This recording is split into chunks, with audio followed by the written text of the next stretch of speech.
வணக்கம் மக்களே, இந்த வீடியோவில் என்ன பார்க்க போகிறோன்னா ரேஷன் கார்டு குறித்த புதிய அப்டேட் மற்றும் ரேஷன் கார்டில் புதிய மாற்றம் அதை குறித்து தான் இந்த வீடியோவில் பார்க்க போகிறோம்.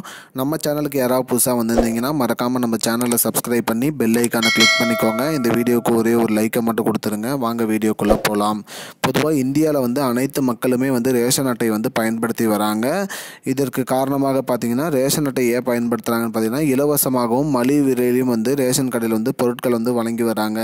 அரிசி, பருப்பு, எண்ணெய் போன்ற பொருட்கள், சர்க்கரை போன்றவற்றை வழங்கி வராங்க.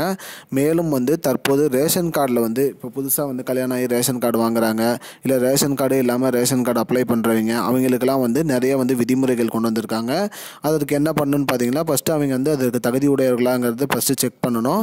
செக் பண்ணிவிட்டு பார்த்தீங்கன்னா அரசாங்கத்தோட அதிகாரப்பூர்வமான இணையதளத்தில் சென்று அவங்களோட மாவட்டம், எந்த தாலுக்கா, எந்த வட்டம், அதை எல்லாமே செலக்ட் பண்ணி அதில் நம்மளோட டேட்டா எல்லாம் கரெக்டாக ஃபில் பண்ணணும். நம்மளோட பேர், அட்ரஸ்ஸு எல்லாமே ஃபில் பண்ணி அதற்கு ஆதாரமாக ஓட்டர் ஐடியோ இல்லை ஆதார் அட்டையோ ஏதோ ஒரு நம்மளுடைய அட்ரஸ் ப்ரூஃப் ஏதோ ஒரு இருக்கிற ஒரு ஆதாரத்தை நம்ம அதில் கொடுத்து நம்ம புதுசாக ரேஷன் கார்டு அப்ளை பண்ணிக்கலாம்.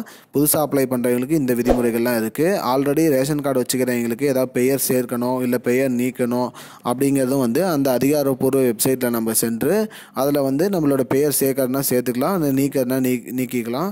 அதற்கு என்ன ரீசனுங்கிறத நம்ம கரெக்டாக கொடுக்கணும். பெயர் சேர்க்கறதுக்கு எங்களுக்கு பர்த் சர்டிஃபிகேட் இருந்தால் பர்த் சர்டிஃபிகேட்டு, அதே பெயர் நீக்கணும் அப்படிங்கன்னா அது எதனால் நீக்கிறோம் அப்படிங்கிறதுக்கான சர்டிஃபிகேட்டும் நம்ம அதில் கொடுத்து தான் நம்ம இது பண்ணணும்.